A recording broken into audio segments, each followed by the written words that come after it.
Welcome back, baseball fans, and welcome to another episode of the Vintage Vegas 9 Ball, coming to you live from Las Vegas, Nevada. It is the end of January here in 2026, and without further ado, let's get to the Vintage Vegas 9 Ball for the day. First card today is an Ichiro. It's a nice looking throwback 1988 Topps. And Ichiro, of course, he just has the one name, similar to Madonna or Prince. And much like Charlie Murphy was dominated by Prince, Ichiro came overseas and dominated for several years here in the States. Let's check out the back of the card. See, he just has the one name, Ichiro. They don't even bother to put Suzuki on here because it's not needed. He's that famous. He's that good. And it says, look, Ichiro holds the rookie hit record of 242 hits set in 2001. With its 350 average, was the highest by a rookie in 74 years. Just unbelievable talent, unbelievable hitter. And you see his major league totals there, 311 average. And of course, that was brought down later in his career. Early in his career, when he first came to the States, just absolutely dominated. One of the best hitters. And of course, 3,000 hits here in the States. You know, even after playing several years in Japan before coming over. So just an elite player and the hit king next to Pete Rose. Ichiro, we'll put him on the Hall of Fame stand. Very good card, 1988 Topps throwback. Next card is Esteury Ruiz. And this is a young ball player. Nice looking card here with him doing the PD. Has the Eva mitts on both hands. The helmet's flying off into the air. But yeah, Esteury Ruiz, just an elite talent and really coveted by several teams. I think he was drafted by the Royals and then was moved to the Padres and then the Brewers and on to the A's and then the Dodgers. And I think now he's signed this offseason with the Marlins. So I'm hoping he gets the opportunity because he's an exciting player to watch, has a lot of speed, plays with a lot of enthusiasm, and I enjoyed watching him. He has the potential to steal close to 100 bases. I think limited playing time with the A's. Let's look at the back of the card. Let me see. In 23, he stole 67 bases and only 450 at bats. So yeah, he has elite speed, and if he can hit enough to get on base, he is going to be very fun to watch down in Miami this year for the Marlins. And yeah, just a great looking card here for the A's. And exciting ball player, Esteury Ruiz. We'll put him on the A's and spend some time here in Las Vegas with our Aviators. Next card is a Pedro Martinez. Pedro, here he is with the Expos. Of course, he was acquired from the Dodgers for Delino DeShields. And he's looking sharp here with that blue glove that matches the uniform. And, of course, he will go on to have great success with the Red Sox. And one of the best pitchers to ever do it, Pedro Martinez. And, yeah, I believe he was traded from the Expos to the Red Sox for, I believe, Carl Pavano and I believe Tony Armas Jr. Back in the day. But, yeah, beautiful in-action shot here at Pedro. One of the best players to ever do it. We'll put him on the Hall of Fame stand. Pedro Martinez. Next card is a Jose Cano. He's pictured here. Looks like he's standing outside the penitentiary. But yeah, Jose Cano, many people don't know, he is the father of Robinson Cano, longtime second baseman in the big leagues. And Jose had a short stint in the big leagues for the Astros. And I believe he's gone on to coaching after he's retired. And I think maybe has a role with the Dominican team in the World Baseball Classic. Let's check out the back of the card.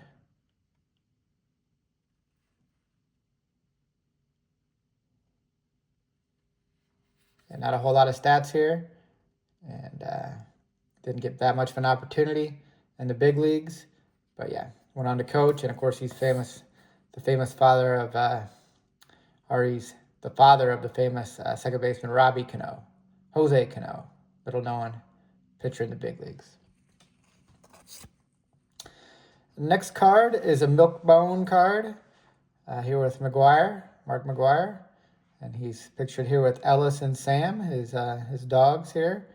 This early 90s Milkbone card. And it's a nice looking shot of McGwire. Check out the back of this card. It says, Sam is a big talker and was in jail for running away. Ellis has bloodlines from an Iditarod sled dog. So, yeah, great genes not only for McGwire, but also his dogs. And we see Big Mac. Look at those home run totals early in his career, starting in 88, 32, 33, 39, 22, and 42. So just outstanding power hitter, probably one of the best to ever do it. And yeah, exciting player to watch. Mark McGwire, here he is in the early 90s, a member of the A's, with his dogs on a Milkbone card. Mark McGwire. Put him on the A's stand. Coming to Las Vegas in front of Vegas Stiltskin. The next card is the Tommy Davis. Here he is for the Cubs. And a lot of people don't remember Tommy Davis on the Cubs. He only spent a brief time there, but this is a nice early 70s Topps card of him on the Cubs. Of course, Tommy Davis was one of the first African-American players for the Dodgers, and he had a big season for the Dodgers. I remember, I think he still holds their single-season RBI record. And you don't see it on this card. It's, here it says, Tommy played with 3 clubs in both leagues in 1970. He won the NL batting crowns with marks of 346 and 62 and 326 and 63. And his RBI total of 153 in 1962 was the most in NL since 1937. And he led the Chi Sox in hitting in 1968. So yeah, Tommy Davis, those 153 RBIs. I think it's still the single season RBI record for the Dodgers. And exciting ball player for several teams in the 60s and 70s. And here he is in a beautiful picture as a Cub with that Cubby Bear on the shoulder. And nice shot of Tommy Davis, all-star caliber player for the Dodgers in the 1960s. Put him on a Cub stand for a short time with the Cubs. The next card is a Marty Perez. And I don't really remember Marty Perez, but kind of a unique shot here. Looks like he's got his picture here taken from the laundromat. And that tree looks very strange to me in the background. It looks almost like one of those cell phone towers where they have the fake trees that hide the cell phone towers. Or maybe like a Bob Ross painting where it's been painted in there. It doesn't look real to me, but a very strange looking tree. Outside the laundromat, and Marty Perez in one of these great 70 shots where the background just isn't important. But yeah, Marty Perez, second baseman for the Braves. Let's check out if there's anything on the back here. And it says, in 1884, Harry Wheeler played on 6 different clubs. So good information to know here on the back. Not sure how that pertains to Marty Perez, but yeah, Harry Wheeler played for 6 different clubs in 1884. So nice card, Marty Perez, strange looking tree, and laundromat in the background. The next card is a Boots Day. And Boots Day, I remember Boots Day because he was the first manager of the Evansville Otters in Evansville, Indiana. And I remember the Independent League, and I used to go to some of those games as a kid. And yeah, Boots Day was the manager. And yeah, the Evansville Otters play in Bosse Stadium, and I think it's the 3rd oldest field still in operation today, behind Wrigley Field and Fenway Park, I believe.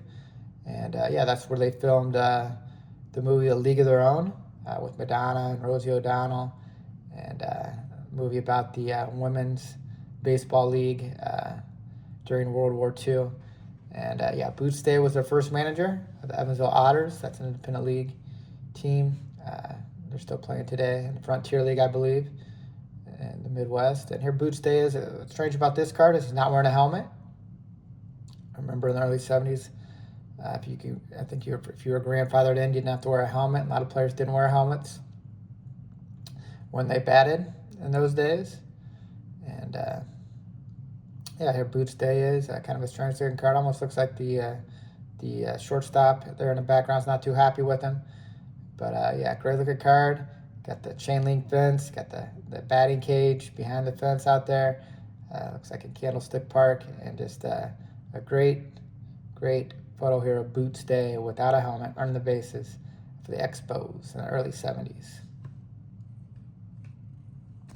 And won the day with Big Lee Smith. Here he is looking trim. And his card here with the Cubs. Of course, Big Lee Smith, Hall of Famer, and great closer for the Cubs and several teams, Red Sox, Cardinals, Angels. He played for a lot of teams. And yeah, here he is early in his career, dominant closer for the Cubs. Probably should be one of those guys that the Cubs, stayed with forever. Just an elite closer even after he left the Cubs. And let's look at his stats here early in his career. And